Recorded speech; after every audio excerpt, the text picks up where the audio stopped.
नमस्कार. विवेक डिजिटलचा आपला आजचा हा भाग थोडासा वेगळा आहे. आजचा विषय आपला आहे मानसशास्त्राविषयीचा.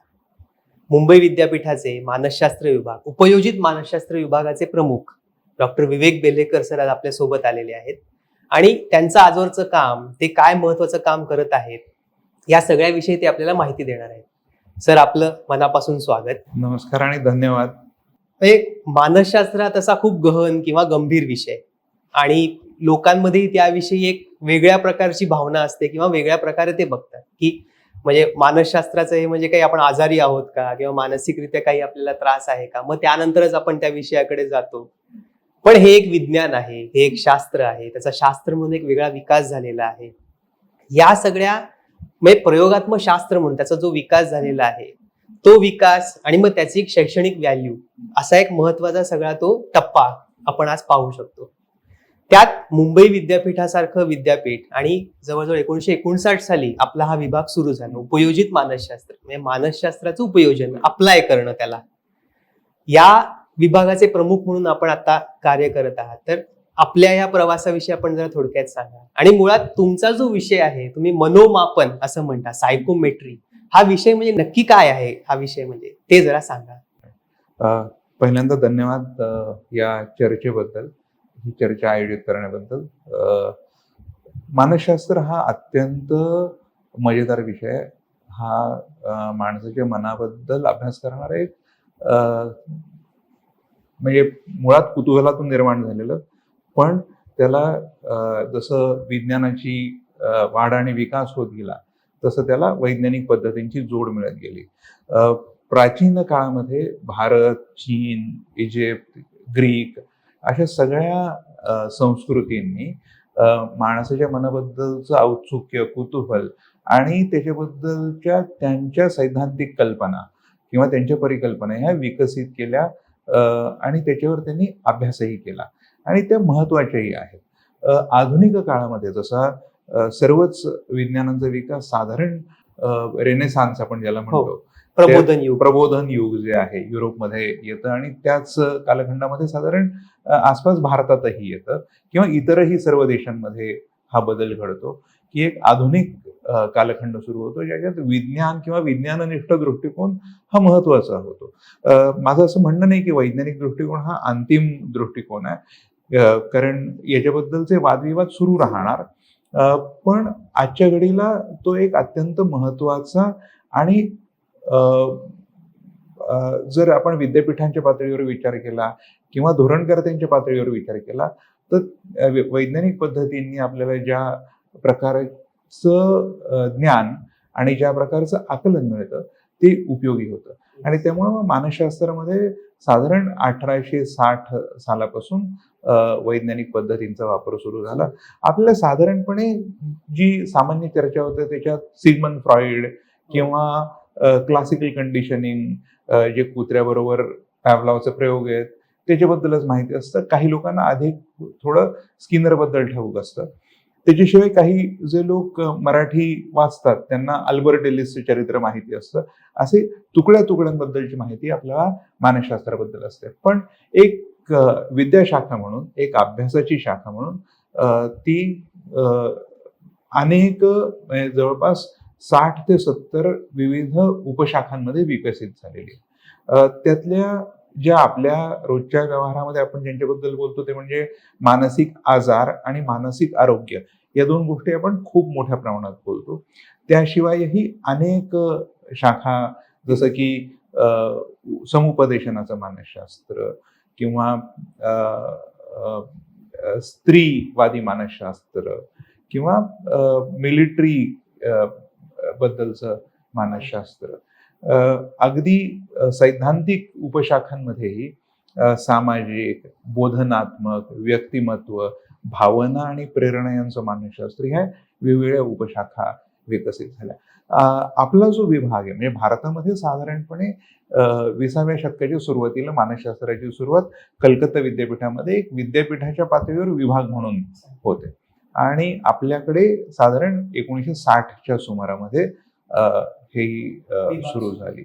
आपण सुरुवातीपासूनच अप्लाइड सायकॉलॉजी किंवा उपयोजित मानसशास्त्राचा विभाग होतो आमच्या संबंध विचारसरणीचा भाग हा आहे की आपण जे काही करतो आहोत ते समाजाच्या थेट उपयोगी असलं पाहिजे. म्हणजे सिद्धांत जरी आपण विकसित केले तरी त्यांचा समाजाला थेट उपयोग होईल असं काहीतरी आपल्याला करता आलं पाहिजे. तुम्ही मनोमापनाचा उल्लेख केला तर मनोमापनामध्ये आमच्या विभागाने खूप मोठ्या प्रमाणात काम पूर्वीही केलेलं आहे. कणेकर नावाचे एक अत्यंत सुप्रसिद्ध प्राध्यापक आमच्याकडे होते. त्यांनी प्रायोगिक सामाजिक मानसशास्त्र आणि मनोमापन याच्यामध्ये बरंच काम केलेलं आहे. नंतर च्या काळातही मोठ्या प्रमाणामध्ये चिकित्सा मानसशास्त्र, समुपदेशन मानसशास्त्र या क्षेत्रामध्ये डॉक्टर सोहनी असतील, डॉक्टर गवळी असतील, इतर जे आमचे आता सगळ्यांची नावं घेणं शक्य नाही, पण इतर अनेक लोकांनी चांगलं काम केलं आहे. अलीकडे आम्ही हे सगळं ऑनलाईन घेऊन जायचा प्रयत्न करतो आहोत. कारण जसं आपल्याला मनाबद्दल शास्त्र म्हणून जर बोलायचं असेल तर आपल्याला त्याच्या बद्दल काहीतरी मापन करणं आवश्यक असतं आणि मापन, नियंत्रण, प्रयोग आणि त्याचं प्रेडिक्शन, वर्तनाचं प्रेडिक्शन किंवा पूर्वकथन करणं यातून त्याचं शास्त्रीय रूप घडतं आणि सायकोमेट्री तुम्ही म्हणता, त्याला सायकोमेट्रीचा एक महत्वाचा आधार आहे. आणि ते थोडं म्हणजे स्टॅटिस्टिकल स्टडीज किंवा या अंगाने वाढत जातं. सायकोमेट्री किंवा मनोमापन म्हणजे अगदी सोप्या शब्दात सांगायचं तर आपले जे वेगवेगळे मानसिक घटक आहेत, म्हणजे मग बुद्धिमत्ता असेल तर त्याला IQ मध्ये कन्व्हर्ट करतात. म्हणजे बुद्धिमत्ता ही अत्यंत गुंतागुंतीची मानवी मनाची रचना आहे.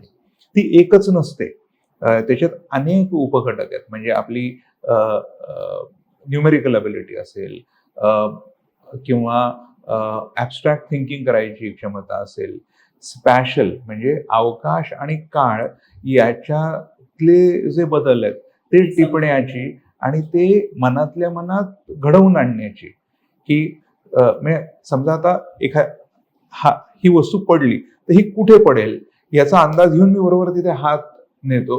म्हणजे किती वेळाने माझा हात इथे आला पाहिजे, ही वस्तू किती वेगाने खाली जाईल, याचं सगळं जे गणित मी आधी मनात करतो ते करणं म्हणजे व्हिज्युअल स्पॅशल अबिलिटीज आणि त्याचे मोटर स्किल्स, हे सगळं बुद्धिमत्तेचेच पैलू आहेत. परंतु एक साध्या एका IQ नावाच्या क्रमांकामध्ये ते आपल्याला व्यक्त करता येतात आणि ते उपयोगी असतात. IQ म्हणजे बुद्धिमत्ता नव्हे, पण बुद्धिमत्तेचं एक सोपं मापनीकरण हे IQ ने होतं, जनरलाइज करून ते थोडं देणं असं. मग आपण सर मग अशी म्हणलात की सैद्धांतिक जे सगळे आहे त्याच्यामध्ये व्यक्तिमत्वाचं समजून घेणं, ते या व्यक्तिमत्वाचं हे किती महत्वाचं असतं. म्हणजे समजा मी एक नोकरदार आहे, मी विद्यार्थी आहे, मी एक समाजाचा घटक आहे, नागरिक आहे, या सगळ्या अंगाने माझं व्यक्तिमत्व मी समजून घेणं हे किती आवश्यक आहे. म्हणजे समाजासाठी सुद्धा आणि स्वतःसाठी सुद्धा, दोन्हीसाठी आवश्यक आहे. म्हणजे फक्त समाज आणि मी याच्या पलीकडे मला वाटतं धोरणकर्त्यांसाठी पण आवश्यक आहे. का आवश्यक आहे तर आपण जे काही वागतो, आपलं व्यक्तिगत आणि सामाजिक आणि आंतरवैयक्तिक वर्तन हे आपल्या व्यक्तिमत्वाने मोठ्या प्रमाणामध्ये निर्धारित होतं. असं का होतं तर आपण साधारणपणे जेव्हा आपण मनाचा विचार करतो तेव्हा आपण मन हे प्रश्न सोडवण्याची एक यंत्रणा असं मानतो आणि त्याच्यामुळे आपण बुद्धी किंवा आपल्या क्षमता ज्या आहेत, मानसिक क्षमता, यांना प्राधान्य देतो. आणि बऱ्याचदा काय होतं की आपण तेवढ्याच मोजून आपल्याला मनाबद्दल कळतं आपल्या असं मानतो. पण अगदी साधं जर उदाहरण घेतलं की काही लोकांना गप्पा मारायला आवडतं आणि काही लोकांना आवडत नाही. ते थोडेसे स्वतःचे स्वतः एकटं राहणं किंवा आपल्या विश्वामध्ये राहणं, स्वतःच्या विश्वामध्ये ते दुःखी नसतात, ते त्यांच्या विश्वामध्ये आनंदी असतात. आता या व्यक्तीला आपण अशा परिसरात पाठवलं की जिथे खूप समाज संपर्क करावा लागेल तर ती तिथे आनंदी राहणार नाही. तसंच जिला गप्पा मारायला आवडतात, जिला लोकांबरोबर मिसळायला आवडतं आणि थोडं थ्रिल किंवा एक्साइटमेंट आवडते, अशा व्यक्तीला जर आपण अशा व्यवस्थेमध्ये काम दिलं की जिथे तिला कधीच लोकांना भेटता येणार नाही, एकट्याने काम करायचं आहे, तर ती तिथे आनंदी राहणार नाही. त्यामुळे आपण आपली प्रश्न सोडवण्याची जी क्षमता आहे ती, आणि आपण कोणत्या प्रकारचे प्रश्न चांगल्या प्रकारे सोडवू शकतो आणि कोणत्या प्रकारे आपली जी एक तुझी आणि माझी आणि इतर कुणाची आपल्या दर्शकांपैकी एक स्वतंत्र प्रश्न सोडवण्याची शैली आहे. तर ती जी शैली आहे की तोच प्रश्न आयुष्यातला किंवा रोजच्या जीवनातला वेगळ्या प्रकाराने सोडवतो, मी वेगळ्या प्रकाराने सोडवतो, तिसरा मनुष्य अजून वेगळ्या प्रकाराने सोडवतो. आपली क्षमता कदाचित एकच असेल, पण आपलं व्यक्तिमत्व वेगळं असतं. दृष्टिकोन बदलत जातात. अगदी अगदी अगदी. आणि मग व्यक्तिमत्व म्हणजे काय, असा प्रश्न निर्माण होतो की आपण कशाच्या आधारावर व्यक्तिमत्व ठरवायचं. तर याचे अनेक उत्तर आहेत, पण बहुतेक उत्तर दुर्दैवाने ही पाश्चात्य संशोधनावर आधारित आहेत. आणि मग आमच्या प्रयोगशाळेमध्ये आमची जी प्रयोगशाळा आहे तिचं मुंबई नाव आहे विद्यापीठात मुंबई विद्यापीठातली प्रयोगशाळा. व्यक्तिमत्व, भाषा आणि संस्कृती अशी आमची एक प्रयोगशाळा आहे, ज्याच्यामध्ये आम्ही मग याच्याबद्दलचं काम करतो की खरोखर व्यक्तिमत्व काय आहे आणि हे समजून कसं घ्यायचं. आपल्या बहुभाषिकतेचा, आपल्या संस्कृतीचा, आपल्या परंपरेचा आपल्या व्यक्तिमत्वावर काय परिणाम होतो. ते खरंच फक्त बायोलॉजिकल असतं का, ते खरंच सगळ्याच जगातल्या सगळ्याच माणसांसाठी सारखं असतं का. या काही मूलभूत प्रश्नांना आम्ही स्पष्ट म्हणजे या सगळ्या अभ्यासामध्ये सर तुम्हाला असं जाणवलं का की पाश्चात्य पद्धती ज्या आहेत त्या आपल्या समाजासाठी लागू पडत नाहीत किंवा त्या कुठेतरी थोडक्या पडतात, मग तिथे आपल्या समाजासाठी पण वेगळा अभ्यास करायला हवा. आणि त्यातून तुम्ही जी इन्व्हेंटरी जी तयार केलेली आहे मुंबई विद्यापीठामध्ये सगळ्यांपासून, त्याविषयी जरा आपण सांगा. काय होतं की माझे वन ऑफ द मेंटॉर असं ज्यांना म्हणता येईल ते प्रोफेसर लू गोल्डबर्ग यांनी मोठ्या प्रमाणात सायकोलेक्सिकल पद्धत अमेरिकेत वापरली. ते ओरेगन विद्यापीठामध्ये प्राध्यापक होते आणि त्यांच्या संशोधनातनं मी खूप शिकलो. मी जेव्हा त्यांना भेटलो प्रत्यक्ष अमेरिकेमध्ये आणि त्यांची चर्चा केली, त्याच्या आधीच मी हे काम सुरू केलं होतं, तर त्यांनी मला आणि त्यांना मी सांगितलं की मी असं एक 7-8 भाषांमध्ये हे करायचा प्रयत्न करतोय. आपण जे फक्त इंग्रजीमध्ये केलं किंवा अजून 1-2 टर्की वगैरे भाषांमध्ये आशियातलं केलं, तर ते मी भारत हा बहुभाषिक समाज आहे, तो करायचा प्रयत्न करतो. ते म्हणाले की मला माझ्या आयुष्यातला एक अत्यंत अनमोल असा ठेवा आहे ते शब्द, की ते म्हणाले की मी जिथे थांबलो ना विवेक, तिथून तू पुढे गेलेला आहेस. आणि त्यांनी जे काही मनाला आनंद होतो की एका एवढा मोठा संशोधक जेव्हा तुमच्या कामाबद्दल असे उद्गार काढतो तेव्हा खूप बरं वाटतं. आता ह्याच्यात आम्ही काय प्रश्न सोडवायचा प्रयत्न करतो ते सांगतो की व्यक्तिमत्वाचे जे सिद्धांत आहेत ते अमेरिकन आणि युरोपियन अभ्यासांवर आधारित आहेत. विशेषतः ज्याला आम्ही गुणविषयक सिद्धांत म्हणतो, म्हणजे आपल्या व्यक्तिमत्वाचे किती महत्वाचे गुण किंवा पैलू आहेत. तर साधारणपणे हे सिद्धांत वेगवेगळ्या पैलूंना महत्व देतात. म्हणजे आयझेंक नावाचा एक महत्वाचा मानसशास्त्रज्ञ जो म्हणतो 3 महत्वाचे पैलू असतात. कॅटन नावाचा मनुष्य आहे ज्यांनी खूप मोठ्या प्रमाणात काम केलेलं आहे आणि 1940 सालापासून त्यांनी काम केलेलं आहे, 1990 सालापर्यंत काम केलेलं आहे, म्हणजे मोठा कालखंड या गृहस्थांनी पाहिला आहे. त्याचं असं म्हणणं आहे 16 किंवा 8 असतात. त्याची 16 PF 16 पर्सनॅलिटी फॅक्टर 16 व्यक्तिमत्व घटकांची चाचणी तयार केली. गोल्डबर्ग यांच्याबद्दल मी थोड्या वेळापूर्वी बोललो. त्यांनी सायकोलेक्सिकल पद्धत वापरून असं दाखवून दिलं की इंग्रजी भाषा आणि त्याचे जे इतर व्हेरियंट भाषा आहेत, म्हणजे इंडो युरोपियन भाषांमधले जे युरोपियन भाषा आहेत त्यांच्यामध्ये पंचघटक सिद्धांत मिळतो. आता हे 5 घटक काय असतात, तर इमोशनल स्टेबिलिटी किंवा भावनिक स्थिरता विरुद्ध अस्थिरता. म्हणजे आपल्याला असं 2 मिनिटासाठी असं इमॅजिन करा, कल्पना करा की एक कंटिन्युअम आहे. एका बाजूला एक अंतर्मुख व्यक्ती आहे की जिला बिलकुल लोकांमध्ये मिसळायला आवडत नाही, आणि दुसऱ्या बाजूला एक बहिर्मुख व्यक्ती आहे जिला लोकांमध्ये मिसळायला, बोलायला, एक्साइटमेंट असलेली खूप आवडते. इंट्रोवर्ट आणि एक्स्ट्रोवर्ट. पण खरं तर कोणी इंट्रोवर्ट पण नसतं आणि पूर्णपणे एक्स्ट्रोवर्ट पण नसतं. आपण सगळे ह्याच्या मध्ये कुठेतरी असतो. काही प्रमाणात एक्स्ट्रोवर्ट असतो, काही प्रमाणात इंट्रोवर्ट असतो. तर हा जो डायमेन्शन आहे हा एक पैलू झाला.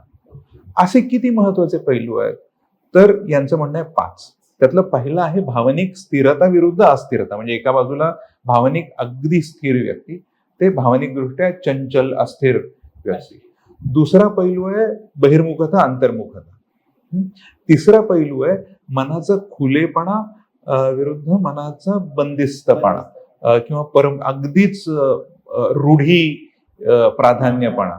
चौथा पैलू आहे आपण लोकांबरोबर किती सहजपणे जाऊ शकतो किंवा लोकविरोधी किती असू शकतो, ज्याला आपण अग्रीएबल विरुद्ध डिसअग्रीएबल लोक म्हणतो.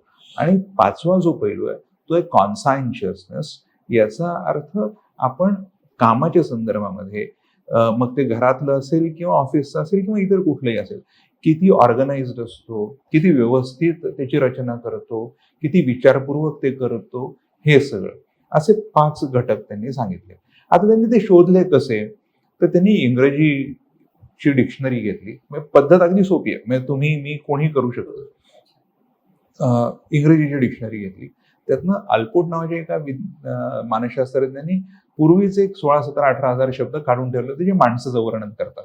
पण माणसाचं वर्णन करणारे शब्द काही असू शकतात, उंच, बुटका, काळा, गोरा, श्रीमंत, गरीब वगैरे, असे सगळेच माणसांचं वर्णन करणारे शब्द. ते सगळेच व्यक्तिमत्वाचं वर्णन करत नाही. त्यामुळे त्यातली एक सबसेट, त्याचा एक छोटा हिस्सा 5, 5.5, 6 हजार शब्दांचा फक्त व्यक्तिमत्वाचं वर्णन करतो. तर ती यादी त्यांनी घेतली. त्या यादीला त्यांनी छोटं केलं, साधारण 450 शब्दांपर्यंत केलं, आणि मग ती खूप मोठ्या प्रमाणात लोकांना दिली. 5-7 हजार लोकांनी मी कसा आहे ह्याच्यावर, त्या यादीवर त्यांनी उत्तर दिली. आणि मग त्याचं काही संख्याशास्त्रीय विश्लेषण असतं, ज्याला आम्ही घटक विश्लेषण म्हणतो किंवा फॅक्टर अनालिसिस म्हणतो, ते करून त्यांनी 5 घटक शोधले. आता चुकलं कुठे माहितीये का, म्हणजे जगाचंच साधारणपणे आणि आपलंही, भारतीय म्हणून, भारतीय म्हणून आपलंही, की त्यांनी तिकडे जे केलं ते आपल्याला असं वाटलं की आपल्याला पण लागू पडेल. याचं एक कारण आपल्यावरचा एक, गोरे म्हणतील ते बरोबर किंवा युरोपियन अमेरिकन विद्यापीठांमध्ये संशोधन झालंय तर ते चांगलं, आपल्याकडचं थोडं कम असेल, असं आपल्या मानायची आपली पद्धत आहे. त्याचं कारण आपण 150 वर्ष एक कॉलनी, वसाहत म्हणून आपण ब्रिटिशांच्या आधिपत्याखाली होतो, आणि त्याच्यामध्ये आपलं जे ज्ञान निर्माण करायची आपली क्षमता आहे ती आपण काही प्रमाणात गमावली जरी नसली तरी ती संकुचित झाली. बरोबर आहे, संकुचित झाली ती, आणि त्याचा हा परिणाम आहे. तर मी सुद्धा सुरुवातीला जेव्हा अभ्यास सुरू केले तेव्हा मी पण असं मानून अभ्यास केले. माझा पहिलाच पेपर असं दाखवतो 2002 सालचा, की पंचघटक सिद्धांत हा भारतामध्ये लागू पडतो. पण नंतर मला लक्षात आलं की हे ना, मी खूप मला पण हेच सापडलं असं म्हणणाऱ्यांचे, हात वर करणाऱ्यांचे जे मानसिकता आहे, त्या मानसिकतेतनं मी हे करतो. तर मग मी ते सोडून दिलं करणं, की पाश्चात्य टूल्स मराठीमध्ये अडॅप्ट करायचे, मग त्यांचं मराठी ट्रान्सलेशन करून असं दाखवायचं की ते कसे चांगले आहेत.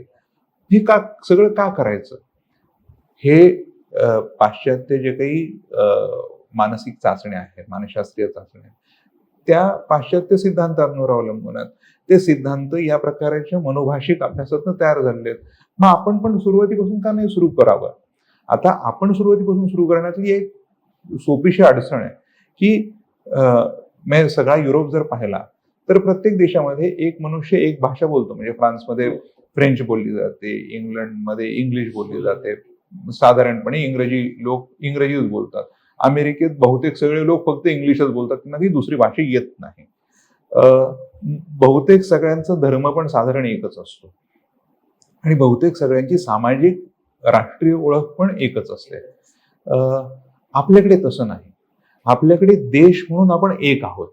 म्हणजे आपल्या सगळ्यांची, म्हणजे अगदी मिझोराम पासून नागालँड, अरुणाचल प्रदेश पासून गुजरात पर्यंत, आणि वरती काश्मीर, लद्दाख पासून ते कन्याकुमारी पर्यंत आपण सगळे स्वतःची ओळख भारतीयच मानतो. पण आपली एक भाषिक स्वतंत्र ओळख असते. म्हणजे तू आणि मी असं म्हणून आम्ही महाराष्ट्रीय आहोत, आपण मराठी बोलणारे लोक आहोत. पण फक्त तमिळनाडूतला मनुष्य म्हणेल त्याची तमिळ अस्मिता असते. तशी आपली भाषिक प्रांतवार रचना पण आहे आणि भाषिक अस्मिता पण आहे. ती खूप टोकदार होत नाही तोपर्यंत ती अत्यंत हेल्दी डायव्हर्सिटी आपल्या समाजात दर्शवते. त्याच्याबरोबर तुला मला सहजपणे इंग्रजी बोलता येतं, हिंदी बोलता येतं, थोडं बहुत गुजरातीही समजून जातं, कोकणी नीट समजतं. म्हणजे तू 2 दिवस जर गोव्यात राहिला तर तुला बोलायलाही यायला लागतं आणि स्वल्प स्वल्प कन्नडा गोत्ता असंही मी जाता जाता खाली दक्षिणेत म्हणू शकतो. हा जाऊन मी असं म्हणणार नाही की कन्नडा गोतीला. तर हे आपलं वैशिष्ट्य आहे आणि आपलं मन आणि आपली संस्कृती यांचा आपल्या भाषेशी अत्यंत मजबूत, जवळचा आणि न विलग करता येणारा संबंध आहे. आणि त्यामुळं पाश्चात्य विश्वामध्ये ज्या प्रकारचे सायकोलेक्सिकल अभ्यास झाले तसेच्या तसे आपल्याकडे करण्यात काही धोके असतात. तर ते लक्षात घेऊन मग आम्ही त्याच्यात योग्य ते बदल केले आणि ते काम सुरू केलं. आणि मग त्याच्यातनं आम्ही आमचे टूल डेव्हलप करतो आहोत. आमचे टूल हे आता म्हणजे आम्ही जे सायकोमेट्रिक किंवा मानसशास्त्रीय चाचण्या मुंबई विद्यापीठामध्ये विकसित करतो आहोत त्या आमच्या आहेत, त्या आमच्या संस्कृतीमध्ये घडलेल्या आहेत. अगदी मी थोडक्यात आमची एक चाचणी आहे MUPI, मुंबई विद्यापीठ व्यक्तिमत्व शोधिका असं तिचं मराठीमध्ये म्हणता येईल. Mumbai university personality inventory, MUPI असं मी त्याला म्हणतो. तर सामान्यतः कुठलीही मानसशास्त्र चाचणी व्यक्तिमत्वाची किंवा कुठली बनवताना लोक इंग्रजीमध्ये लिहायला लागतात. त्याचे शब्द असतील, त्याची विधानं असतील. आम्ही म्हणले हिची आवश्यकता काय? जर माझी चाचणी घेणारा मनुष्य मराठी बोलणार असेल, गुजराती बोलणार असेल, कन्नडा बोलणार असेल, मल्याळम बोलणार असेल तर मी इंग्रजीत लिहावंच का? तो आम्ही पहिलाच क्रायटेरिया हा घेतला की मी जे काही लिहितो आहे मानसशास्त्रीय चाचणीमध्ये विधान म्हणून ते माझ्या आसपासच्या किमान 7-8 भाषांमध्ये व्यक्त होता आलं पाहिजे. म्हणजे मी सण समारंभामध्ये उत्साहाने भाग घेतो, लग्नासारख्या गोष्टींमध्ये मला खूप आनंद येतो, हे आपल्याकडचं आहे. I go to parties very frequently हा आपला अनुभव नाही. कारण मुंबई सोडली आणि तू डहाणूला पोचला आणि तिथे लोकांना विचारलं तुम्ही किती पार्टी करता, तर काही असं लोकांना हा शब्द पण नीट कळत नाही. किंवा पार्टी करणे म्हणजे अनफॉर्च्युनेटली दारू पिणे, याला तो पर्यायी शब्द झालेला आहे. आणि ज्या अर्थाने ब्रिटिश मनुष्य पार्टी म्हणतो त्या अर्थाने आपण पार्टी करत नाही. तर आपले सांस्कृतिक अनुभव, आपलं विचारविश्व, आपले सामाजिक अंतर क्रिया किंवा आपलं सामाजिक विश्व हे वेगळ्या गोष्टींनी घडतं बनतं आणि त्या गोष्टी मानसशास्त्रीय चाचण्यांमध्ये असल्या पाहिजे. आणि त्याच्या आधारावर आम्ही ते म्हणजे आम्ही लिहिलंच मुळात भारतीय भाषांमध्ये. इंग्रजीचं म्हणजे तिथे आम्ही इंग्रजी दुय्यम ठेवली. साधारणपणे लोक इंग्रजीतनं भारतीय भाषा इंग्रजी ठेवतात. आम्ही टेस्ट सगळी भारतीय भाषांमध्ये डेव्हलप केली आणि नंतर इंग्रजीत फक्त अडॅप्टेशन केलं. म्हणजे आम्ही पूर्णपणे उलट काम केलं. त्यालाच धरून सर तुम्ही जो म्हणजे MOPC Mumbai online psychometric centre हे पूर्ण एक तुम्ही डिजिटल प्लॅटफॉर्मच तयार केलेला आहे. तो बहुभाषिक आहे आणि तो पूर्णपणे फ्री स्वरूपात तुम्ही ठेवलेला आहे. म्हणजे साधारणपणे मानसशास्त्रीय चाचण्या आपल्याला घ्यायच्या असतील तर त्यासाठी बरीच किंमत मोजावी लागते, त्या शहरी भागांमध्येच असतात. पण हा तुम्ही एक वेगळा मार्ग दिलेला आहे आणि त्याला धरून तुम्ही MU प्रज्ञा म्हणून एक नवीन पूर्ण उपक्रम हाती घेतलाय. त्याविषयी जरा सांगा मला. MOPC किंवा मुंबई ऑनलाईन सायकोमेट्रिक सेंटर हे मी आणि माझ्या काही सहकार्यांनी सुरू केलं. आता अशा प्रकारचं सेंटर चालवणारं आपलं विद्यापीठ हे कदाचित एकमेव किंवा खूप कमी विद्यापीठं असतील जी हे चालवतात आहे. याचं मूळ उद्देश काय आहे तर मानसशास्त्रीय चाचण्या या घ्यायच्या असतील तसं तू म्हणालास तसं की किंमत मोजावी लागते. त्या फक्त शहरांमध्ये उपलब्ध आहेत आणि त्या इंग्रजीमध्ये मोठ्या प्रमाणावरच उपलब्ध आहेत. भारतीय भाषांमध्ये ते उपलब्ध नाही. याच्यामुळे अडचण काय होतं तर ज्याला आम्ही ॲक्सेसिबिलिटी क्रायसिस म्हणतो तो तयार होतो की गोष्टी आहेत पण आम्ही त्यांच्यापर्यंत पोहोचू शकत नाही. आणि बहुतेक भारत हा मुंबई, दिल्ली, बँगलोर आणि चेन्नई, हैदराबाद, कलकत्त्याच्या पलीकडे राहतो. आणि मग तो त्यांची भाषा बोलतो. म्हणजे लोक हिंदी बोलतात, कन्नडा बोलतात, मल्याळम बोलतात, गुजराती बोलतात. तर बहुतेकांना इंग्रजी ही त्यांची प्रोफिशियंट लँग्वेज, सुलभतेनं येणारी भाषा नसते आणि त्याच्यामुळं त्यांना मानसशास्त्रीय चाचणी त्यांच्या भाषेमध्ये दिली पाहिजे, हा आमचा उद्देश. त्यामुळे हे ॲक्सेसिबिलिटी क्रायसिस थांबवणं हा आमचा मूळचा उद्देश. हा क्रायसिस का तयार होतो, तर याचं आमचं डायग्नोसिस हे आहे की सायकोमेट्रिक्स हे अत्यंत वसाहतवादी मानसिकतेतनं तयार झालेलं शास्त्र आहे की कोणीतरी सायकोमेट्रिक टेस्ट पाश्चात्य देशांमध्ये बनवणार, मग ते पिअर्सन असोत किंवा दुसरे कोणी असोत. मी नाव उदाहरणादाखल घेतोय, मला काही त्यांच्याबद्दल निगेटिव्ह कमेंट नाही करायची. आणि मग लॅटिन अमेरिकन लोक त्या विकत घेणार, आफ्रिकन त्या विकत घेणार, भारतीय किंवा दक्षिण आशियाई ते विकत घेणार, म्हणजे आपण ग्राहक आणि ते ज्ञानाचे निर्माते, असा जो आपला संबंध आहे तो आपल्या वसाहतवादी जी मानसिकता आहे त्यातनं येतो. त्यामुळे वसाहतवाद संपवणं हे जे जनरलच सामान्य धोरण आहे त्याच्या अनुषंगाने आम्ही हे काम करतो की बाबा वसाहतवादाचं मानसशास्त्रातलं प्रतीक काय आहे, तर वसाहतवादी किंवा पाश्चात्य सिद्धांत, पाश्चात्य इन्स्ट्रुमेंट, तर आम्ही आमचंच बनवले पाहिजे. त्यामुळे मग आम्ही ह्या दोन गोष्टी आहेत की डिकॉलनायझिंग सायकोमेट्रिक्स आणि ॲक्सेसिबिलिटी क्रायसिस, या दोन गोष्टी आपल्याला संपवायच्या, म्हणून आपण हे सुरू केलं. हे पूर्णपणे ऑनलाईन आहे. म्हणजे आपल्या दर्शकांच्या माहितीसाठी मी सांगतो की तुम्ही आमच्या विद्यापीठाच्या वेबसाईटला भेट द्या. psychology.mu.ac.in ही वेबसाईट आहे. तिथे MOPC वर जा, तिथे टेक अ टेस्ट नावाचा एक ऑप्शन येतो. आपली भाषा निवडा आणि तुम्ही व्यक्तिमत्व चाचणी, मानसिक आरोग्य चाचणी, इंटरेस्ट इन्व्हेंटरी किंवा अभिरुची, आपला कल ओळखणारी चाचणी, बुद्धिमत्ता चाचणी इत्यादी घेऊ शकता. आता आम्ही आमचा प्लॅटफॉर्म थोडा अजून सोपा करतो. आजच्या घडीला तुम्ही चाचणी घेतली की तुम्हाला एक 24 तासात त्याचा रिपोर्ट येतो. आम्ही ते आता एक 5 मिनिटावर आणतो, मग तुम्हाला लाईव्ह त्याचा रिपोर्ट मिळेल. तुम्हाला तुमचा रिपोर्ट हा तुमच्या भाषेमध्ये मिळतो. म्हणजे तुम्ही मराठीतून चाचणी घेतली तर मराठीतून मिळेल, गुजरातीतून घेतली तर गुजरातीतून मिळेल, असं ती व्यवस्था आहे. आणि याच्यासाठी कोणालाही कोणत्याही प्रकारचं मूल्य द्यावं लागत नाही. तुमचा वेळ हेच फक्त तुमचं तुम्ही दिलेलं योगदान आहे. त्याच्याशिवाय तुम्हाला 5 पैसे खर्च करायला लागत नाही. आणि मला या गोष्टीचा अभिमान आहे की हजारो लोकांनी ही चाचणी घेतलेली आहे, आमच्या सर्व्हिसेसचा फायदा करून घेतलेला आहे. आणि उत्तर प्रदेश असेल, गुजरात असेल, मध्य प्रदेश असेल, तमिळनाडू असेल, कर्नाटक असेल, अशा अनेक राज्यांमध्ये विद्यार्थी किंवा इतर लोकांनी त्याचा लाभ घेतलेला आहे. आणि आम्ही हे कायम मोफतच पुरवत राहणार. आमचं हे कमिटमेंट आहे की आपल्या समाजामध्ये एक मोठा असा वर्ग आहे की जो सायकोलॉजिकल टेस्ट करून घेण्यासाठी पैसे देऊ शकत नाही. मी अशा वर्गातनं आलेलो आहे. त्यामुळे मला माहिती आहे की जरी मानसशास्त्रीय चाचण्या करून घेण्याची त्यांची इच्छा असली किंवा त्याची त्यांना गरज असली तरीही ते स्वतःहून त्याच्यासाठी पैसे खर्च करणार नाहीत. त्यांची क्षमता नाही, कदाचित त्यांच्याकडे माहिती पण नसते. तर ह्या सगळ्याला उत्तर म्हणून आम्ही MOPC, Mumbai online psychometric centre किंवा मुंबई ऑनलाईन मनोमिती केंद्र असं आम्ही सुरू केलेलं आहे. आपल्या सर्वांना विनंती आहे की कृपया मुंबई विद्यापीठाच्या आमच्या डिपार्टमेंटच्या वेबसाईटला भेट द्या आणि ती घ्या.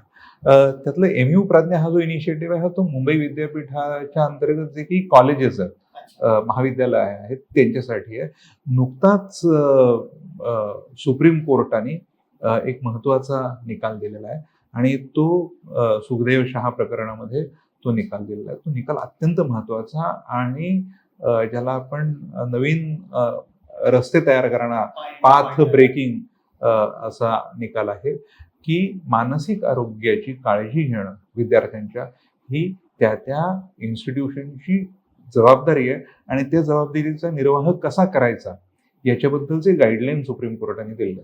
त्यातला एक महत्वाचा भाग आहे की मानसिक आरोग्याचं नियमितपणे मूल्यमापन करणं. तर हे आता आपल्या भारतामध्ये जर मोठी विद्यापीठं पाहिली की मुंबई, पुणे, नागपूर वगैरे सारखी, औरंगाबादचं डॉक्टर बाबासाहेब आंबेडकर मराठवाडा विद्यापीठ, तर त्यांना अफिलिएटेड कॉलेजेस असतात. म्हणजे पुणे विद्यापीठालाही काहीतरी 700-800 अफिलिएटेड कॉलेजेस मुंबई विद्यापीठाला 900-950 कॉलेजेस आहेत. नागपूरची परिस्थिती तशीच आहे आणि बहुतेक भारतभर असाच ट्रेंड आहे. त्यामुळे कॉलेजेसची संख्या मोठी आहे आणि आपण एक प्रचंड मोठा देश आहोत. आपली लोकसंख्या खूप आहे. त्यामुळे जर आपल्या मानसिक आरोग्याचं मापन वेगाने करायचं असेल आणि अचूकतेने करायचं असेल तर आपल्याला बहुभाषिक चाचण्या असण्याची आवश्यकता आहे. त्या ऑनलाईन असण्याची आवश्यकता आहे आणि त्या कॉलेजेसपर्यंत, महाविद्यालयांपर्यंत पोहोचल्या पाहिजेत. तर ती रचना आमचे माननीय कुलगुरू जे आहेत मुंबई विद्यापीठाचे, त्यांच्या संमतीने आणि त्यांच्या मार्गदर्शनाने, त्यांच्या प्रेरणेने आम्ही ती उभी केली.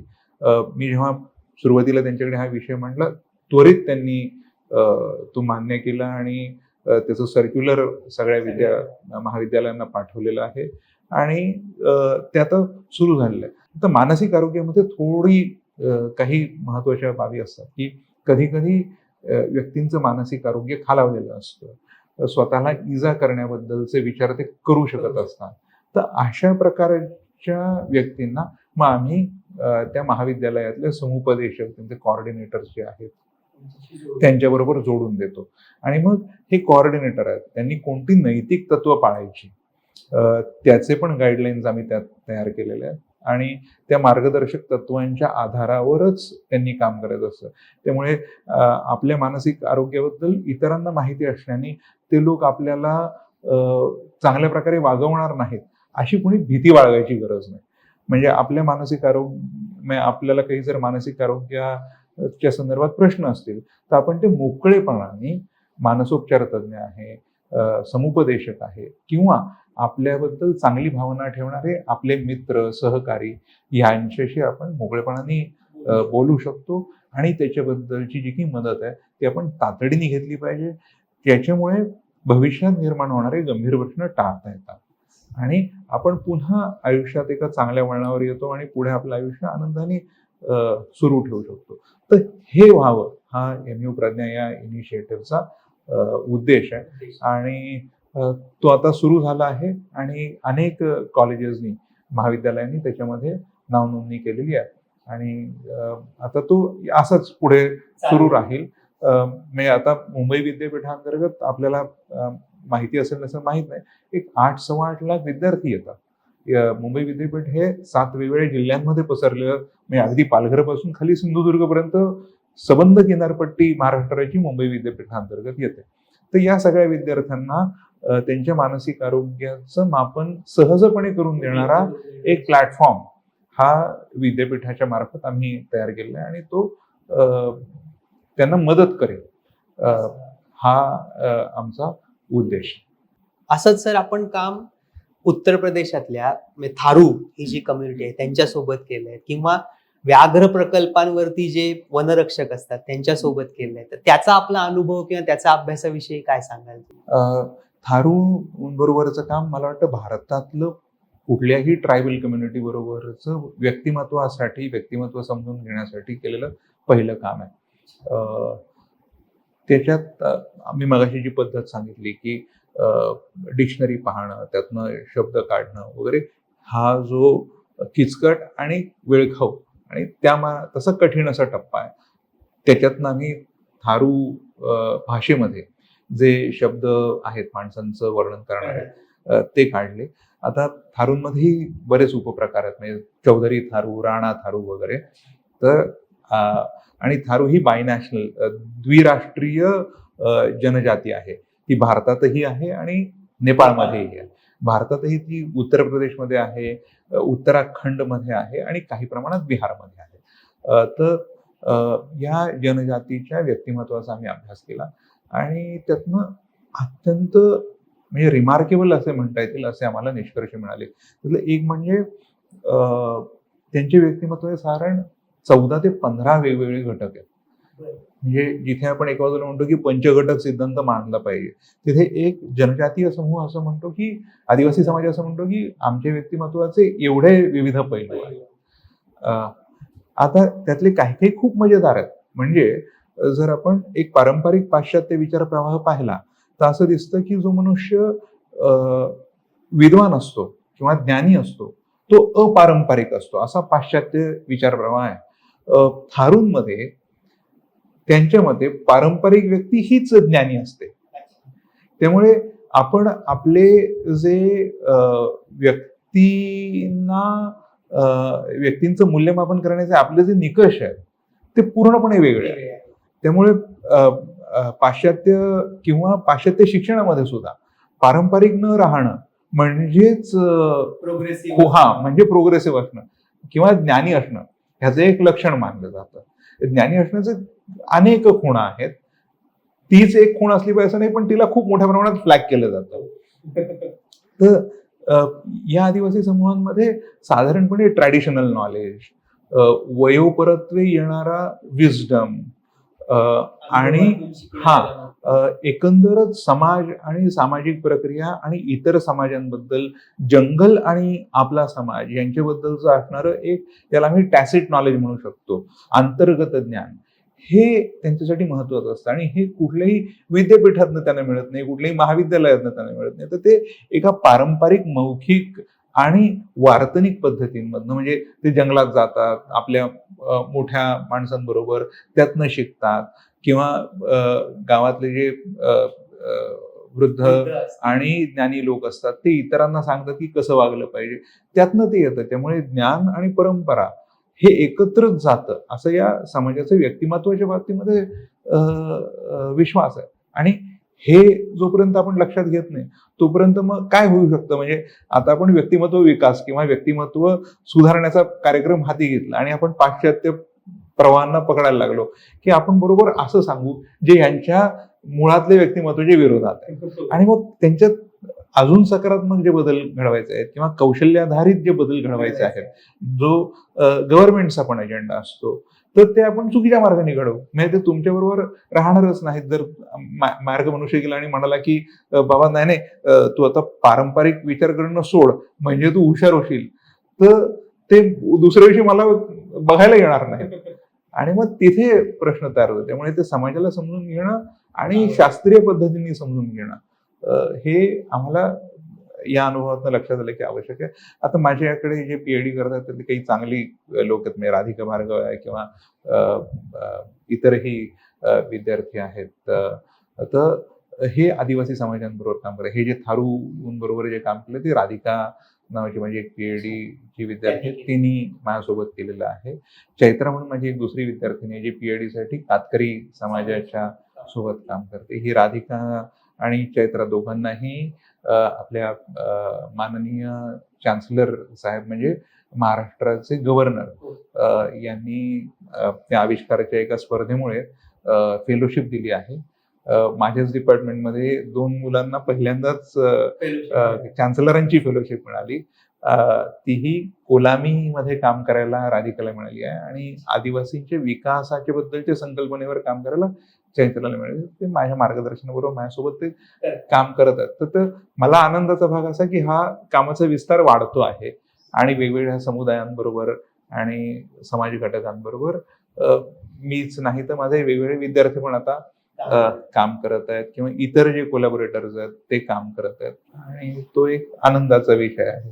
तो वनरक्षक आपल्याला ना म्हणजे आपल्या दर्शकांनाही याच्यात बराचसा इंटरेस्ट असतो की जंगल राखली गेली पाहिजेत, वन्य प्राणी राखले गेले पाहिजेत, इकोसिस्टम ज्या नैसर्गिक आहेत त्या जशाच्या तशा जपल्या गेल्या पाहिजेत.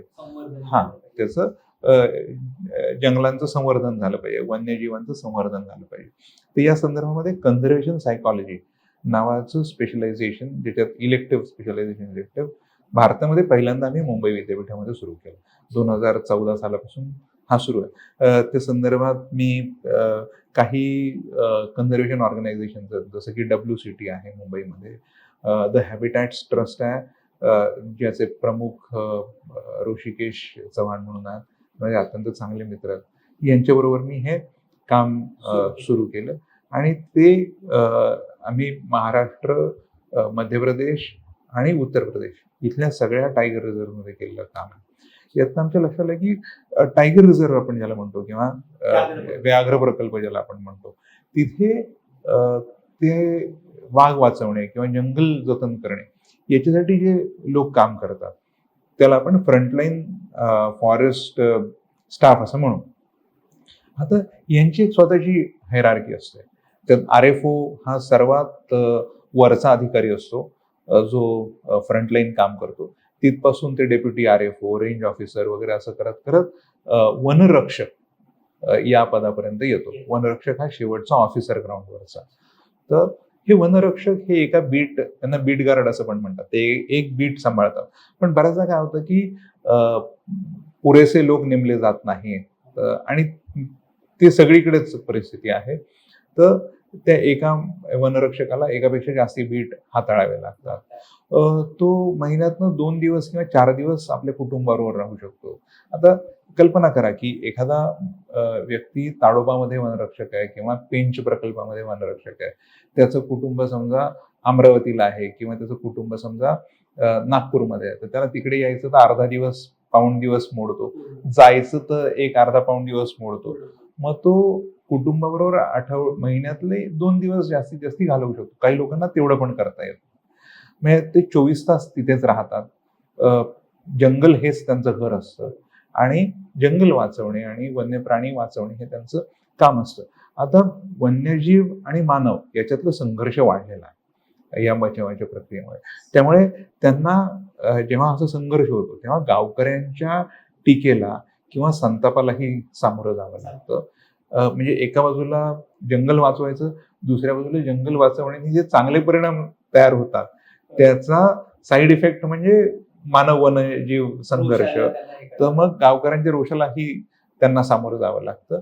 आणि तरीही जी आपली शासकीय नियमावली आहे की आपण कसं वागू शकतो त्याला एक मर्यादा आहे. म्हणजे आपण ते नियमांच्या बाहेर जाऊन वागू शकत नाही.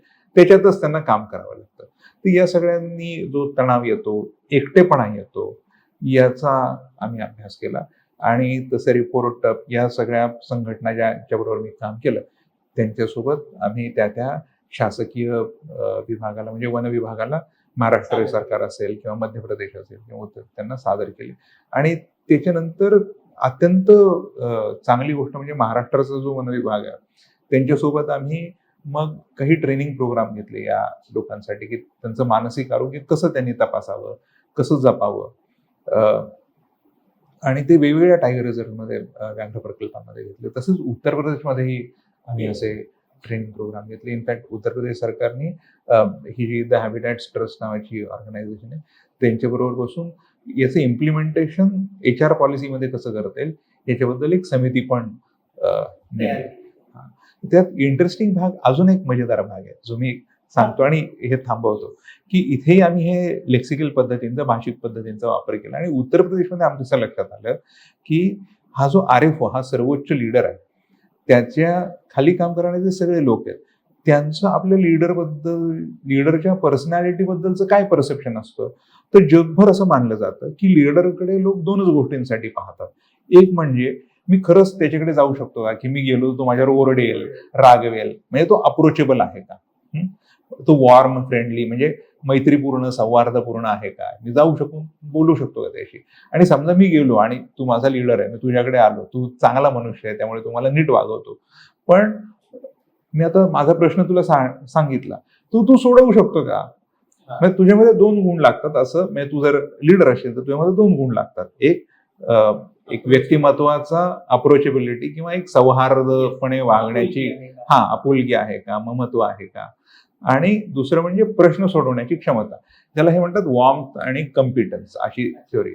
तर आम्ही काय विचार केला की आपली संस्कृती वेगळी, आपले प्रश्न वेगळे, तर आपण ते कशाला जसं तसं घ्या. तर आपण शोधू की खरंच काय पाहतात. कारण मग आपल्याला जर ट्रेनिंग करायचं असेल तर आपण त्यांच्या थ्योरीवर कशाला ते आधारित ठेवायचं, आपण आपल्याला जे सापडेल त्याच्या आधारित करू. तर आम्ही ते शोधलं आणि आमच्या खूप मजेदार गोष्ट आणि खूप महत्वाची गोष्ट लक्षात आली. म्हणजे एका बाजूला ती मजेदार आहे पण दुसऱ्या बाजूला ती अत्यंत इन्साइटफुल आहे. ती अशी की सगळ्यात महत्वाचं व्यक्तिमत्वाचं पैलू ते काय बघतात तर नैतिकता. ही ज्याच्याबद्दल कोणी बोलतच नाही मग व्यक्तिमत्वाच्या मानसशास्त्रामध्ये किंवा लिडरशिपच्या मानसशास्त्रामध्ये की नेतृत्वामध्ये आम्ही सगळ्यात काय पाहतो तर मोरॅलिटी किती आहे, नैतिकता किती आहे. तर त्याचं नैतिक वर्तन हे प्रश्नांकित असणं नाही पाहिजे. चारित्र्याचा चारित्र्य आणि नीतिमत्ता हे अत्यंत महत्वाची गोष्ट आहे ह्या लोकांसाठी, आपल्या लिडरकडे. दुसरं आहे ऑप्टिमिस्टिक वॉर्मथ, म्हणजे सौहार्द असलं पाहिजे पण त्याच्यामध्ये आशा सुद्धा असली पाहिजे. तो निराशाजनक किंवा न्यूट्रल असं सौहार्द म्हणजे मी छान वागलो असं नाही, माझ्यामध्ये थोडा भविष्याबद्दल आशादायकपणा असला पाहिजे. तिसरा आहे कॉम्पिटन्स, की मला प्रश्न सोडवता आले पाहिजेत. आणि चौथा आहे, म्हणजे हा जो पहिला जसा अत्यंत महत्वाचा आहे तसा हा चौथा अत्यंत महत्वाचा गोष्ट आहे, की ती म्हणजे स्थिरता. त्याला आपण अविचलित राहणं असं म्हणतो. आणि आपण जेव्हा आपल्या थोरा मोठ्यांच्या गोष्टी सांगतो, म्हणजे देवदेवतांच्या असतील किंवा आपल्या म्हणजे आपले जे आयडॉल्स आहेत जसे छत्रपती शिवाजी महाराज आहेत, ह्या सगळ्यांच्या गोष्टी जेव्हा आपण सांगतो तेव्हा एक गुण आपण कायम बोलतो, की हे लोक अविचल राहिले संकट कितीही असताना.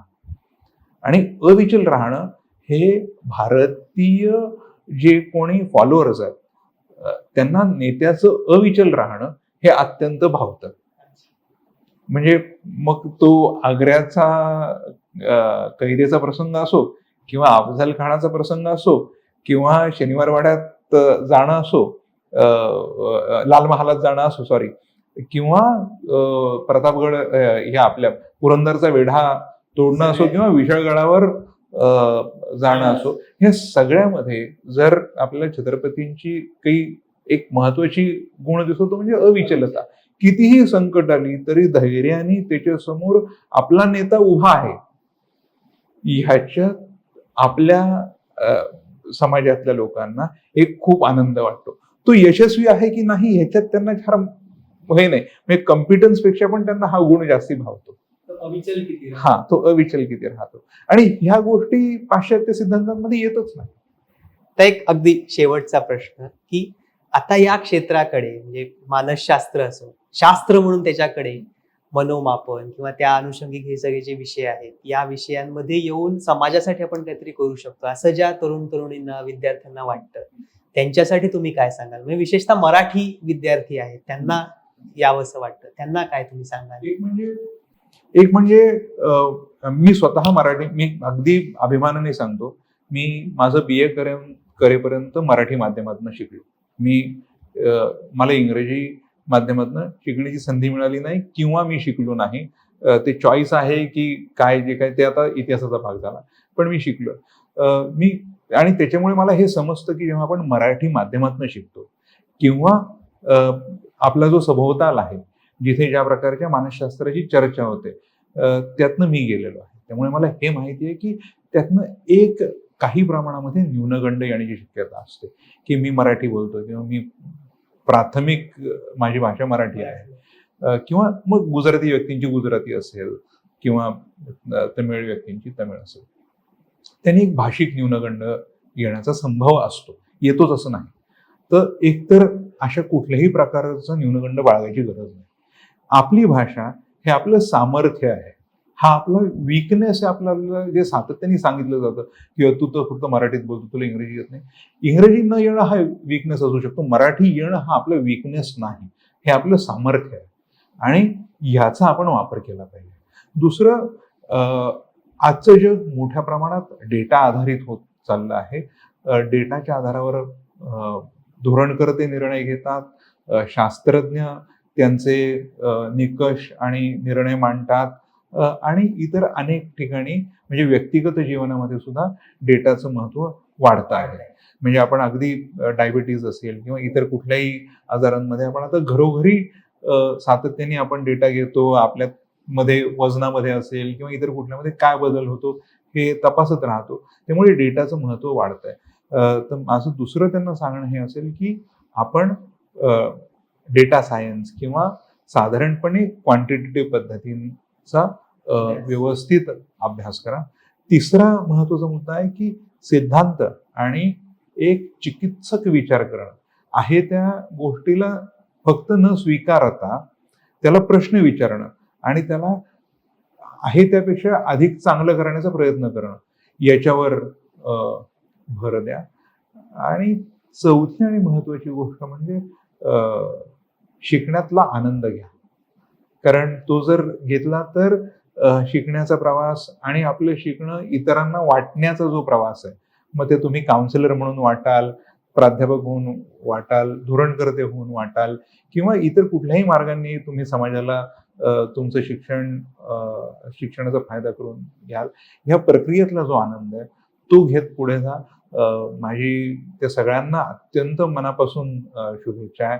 आणि तुम्हाला कुठल्याही प्रकारचं मार्गदर्शन हवं असेल, माहिती हवी असेल, तर मुंबई विद्यापीठाच्या उपयोजित मानसशास्त्र विभागाचे दरवाजे तुमच्यासाठी 100% उघडे आहेत. सर, खूप खूप धन्यवाद सर. मी आपल्या आजच्या अगदी व्यस्त सगळ्या कार्यक्रमातून तुम्ही आम्हाला वेळ दिलात त्याविषयी आणि त्याबद्दल आपले मनपूर्वक आभार. आणि विवेक डिजिटलच्या आपल्या अशाच वेगवेगळ्या ज्ञानविषयक, संकल्पनांविषयक अशा वेगवेगळ्या भागांना पाहण्यासाठी विवेकच्या आपल्या या चॅनलला लाईक करा, शेअर करा आणि सबस्क्राईब करा. धन्यवाद.